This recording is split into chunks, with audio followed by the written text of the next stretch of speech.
Hey, hello everyone, and welcome to Extreme Graphics Tech. Well, today I just want to make some sort of little piece opinion about the whole, fake pixels that people are talking about. One of the good things that came out of the AMD conference at Gamescom is FSR3 frame generation, because this has ignited the conversation again. And I always said this is funny because when Nvidia announced DLSS, many people just complain or start to, this is our fake pixels. I don't want fake pixels. I like my native pixels and so on and so on, right? But when FSR was announced, then people started seeing this in a better light, and that's because normally when people can access a technology because of the price to get that technology, then people tends to discard it or avoid it or try to minimize the impact, right? So when DLSS started to become more mainstream because more people started to having either Series 2000 or 3000, so the conversation people started to love in DLSS, and those that didn't have DLSS still had FSR, so reconstruction didn't seem such a bad thing. However, when Nvidia announced DLSS3 frame generation, once again the conversation became Nvidia is faking frames. Why do I want to be having fake frames? This is just ridiculous or stupid. But now that AMD has announced FSR3 frame generation, and that is going to work even on the NVIDIA 1000 series or AMD RX 580s, then all of a sudden the conversation has shifted, and it seems that frame generation is not so bad. So it's a funny thing that happens when people can't access certain things because they're trying. It's like to protect themselves of the fact that they can use or access that technology, right? I don't understand, but it seems like a self-defense mechanism in some way. However, this is important that people start embracing this, and the reason is because it's important. This sort of technology is important to be able to have today games that they were not going to be able to be done in any other way if not because of these technologies. And what I mean by that is that according to Nvidia a little bit ago when they announced DLSS 3.0, they said that out of 8 pixels, basically 7 pixels were generated, which means they are fake pixels. Okay, so what I mean by fake pixel is that they are not pixels natively rendered by the game, but basically inferred or generated either by a reconstruction technique or an AI technique.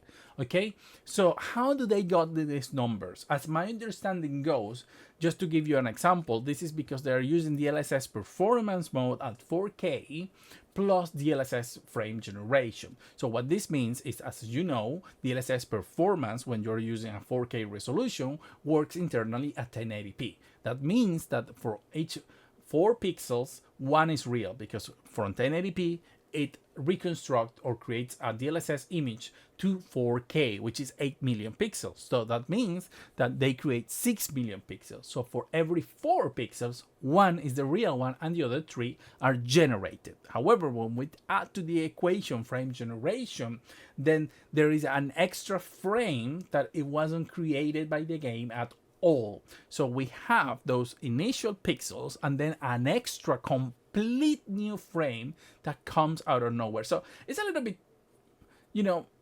tricky or a little bit lying there, because it's not exactly like every 8 pixels events are generated in the real sense, but it's still an amazing number of creation by an AI or just faking pixels, as I said.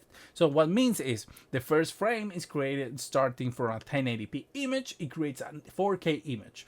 Then after that, there is a new frame completely generated by AI in this case, or whatever FSR3 is going to be using, that is completely created. It wasn't ever generated from the game, and those add another 4 pixels. So the previous 4 pixels plus this 8 pixels, right, or this 4K frame, there are created basically starting from 1 pixel. So it means that for every 1 real pixels, NVIDIA or the AI technique generates another 7, which is insane when you think about it.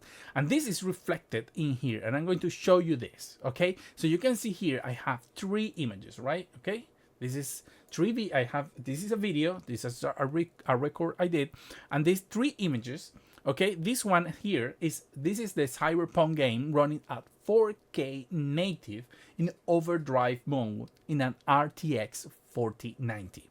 As you can see, it's running at around 20 FPS. Only 20 FPS. I wouldn't call that playable. And, you know, if that was the only way to play the game, nobody will play, because nobody will play a game at 20 FPS. However, when we use then DLSS performance modes plus frame generation, you can see the jump we have is 103 frames. And I know this is not exactly the same frame because I'm not using the benchmark. I'm using a street which I'm walking to just to test this to make it a little bit more gameplay like. And even though it's not exactly the same scene, the performance is quite similar, okay? So, and the third image, okay, is the image running at 900p, native 900p. And the reason I added that one is because that is sort of around the resolution I need to run the game to get the same performance that I'm getting with DLSS performance plus frame generation at 4K. So this is all 3 of them is Cyberpunk Overdrive. Okay, the first one is 4K native, the last one is 900p native, that's 1600 by 900, okay? And the middle one is the one that is DLSS performance plus frame generation. So look at how they run. Look at the difference. This one is obviously very smooth because it's 900p at around 19 FPS, and this one is very choppy because it's 4K at 20 FPS, and the middle one is the one with the best performance and the best of both worlds. Best performance, best clarity, best image, and best everything, and it's running beautiful thanks to that technique. So, and that's not the only thing. I'm going to show you a couple of very interesting things that happens in these videos here, okay? So let's pause here for a second, okay? So look at the quality of the 4K image against the reconstructed one. There is not much difference at all. I'm sorry, but there is not. And you can see here, this text here, the 4K, yes, it's a little bit more cleaner. However, it's running at 20 FPS. So I don't mind losing a little bit of, you know, cleanliness, or just to get 5 times the performance. Look at this image here. Even though it's not as clear, if we move a little bit more, you can see that you can read it. It's tough morning is what it says. However, look at the 900p image. You cannot make out what's going on there. We can get as close to this one, and you can see how different, how bad they look. Look at this sign here, for example, and look here. They are completely different, and this sign here is almost the same as here. If you look at these like power cables, you see they are completely perfect here, and yes, they're not perfect in this one, okay? It is not. However, it's much better than this one. So the middle image is giving me a level of clarity that is quite close to 4K, like 80%, 90% close to 4K, but a 5 times the performance, while the 900p is giving me the performance, but it's not giving me the clarity. So if you had the opportunity to use a 4090 to play at 4K 20 FPS or a 900p 80 FPS, I don't think you will use any of those 2 options, because you will say, I'm not going to play a 900p with a 4090, and I'm not going to play a 20 FPS with a 4090. But having these techniques is the only way you can have the best of both worlds in a game that is so path traced like this. And remember, this is not the only game that is going to be path traced, because the next Alan Wake game is coming, Alan Wake 2, and it's also going to be completely path traced. And to have that sort of performance in games, you will need these amazing techniques. But let's look at another thing that is quite interesting when we talk about this, and that is CPU utilization. Look at this. This game is running at 20 FPS because that's the GPU is maxed out. As you can see here, the GPU is running at 97 100%. Okay, so it's running so it's the limiting factor here. So the CPU is only being utilized at 11% because obviously it can do more, because that's as much as it can go, because the GPU is the limiting factor. When we go to the 900p image, we can see that still the GPU is being 96% utilization, so almost fully, and the CPU utilization is 20% higher. And that's because obviously now it's running more frames than it was running before, but it's still okay. But however, the funny part is that when we check the middle one, the one with DLSS performance and frame generation, the CPU is only used 21%, which is 10% less than when you use native. So we need and require less CPU performance to achieve more performance when using these sort of techniques. And that's also visible when we see at the CPU wattage or utilization. You can see here that this one is going at 70 watts, even though it's a 100 megahertz, while the other one is using 60 because the CPU utilization is low. And then we can see here that the native 900p is using 80 watts. So at the end of the day, we're not just talking about more performance, but also for less power. So that's very important for the future of new GPUs or integration with APUs or anything that NVIDIA or even AMD with FSR3 wants to do, because in the future, if you can have 120 FPS for like a portable device using less power, but the moment you activate frame generation, you will need less CPU power than you will normally do. But that's not the only difference. When you see here that we are using actually less RAM too, for example, in this, you can see here, and we are using, yes, a little bit more memory than we were using on the 900p in the VRAM department, but we're using a lot less than when we were using 4K native. So that's quite interesting that we have these many advantages by using these sort of techniques. And as you can see here, look, this is in this case we're talking, look, the difference, and it's quite staggering.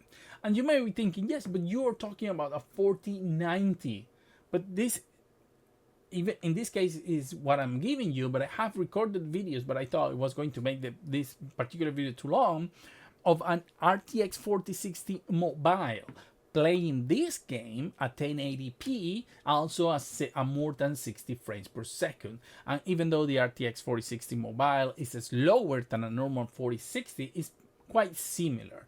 But what I'm trying to say is that even on an RTX 4060, which is around $300 GPU, you will be able to play a AAA game completely path trace thanks to this sort of techniques. And I'm just not talking about the RTX 4060 exclusively. I'm talking that even when FSR comes out, but because I still don't have access to FSR3, I can't say how good or bad it's going to be. But the point is that thanks to this sort of techniques, which is frame generation, image reconstruction, we are able to get experiences in games that we were not going to be able to have any other way. And yes, I know that there is a lot of developers that are using these techniques as a way to not optimize the games, but that's another story, and that's a criticism to each of one of those developers. But this is about these techniques and what they allow us to show, because even though Cyberpunk, it was broken in many ways when it was launched, I don't think it's an unoptimized game. And you can test this also in other games like Spider-Man Miles Morales. I did, and I have the videos, but at the end of the day, I thought this was going to be more straight to the point and showing many videos, that we're going to get bored and make the video longer than it needs to be. It's already 14 minutes, and I think we can cut it here because the point I was trying to make, I think, is quite clear. And what I'm saying is that pixel generation, fake pixels, or whatever you want to call it, frame generation, fake frames, is the future, and is the only way to achieve certain new experience in video games, at least until we get to the point where it's not needed anymore. But even then, why it's not going to be needed? The more you have, the more you can get. So hope you like this video. As always, See you on the next one. Thank you very much.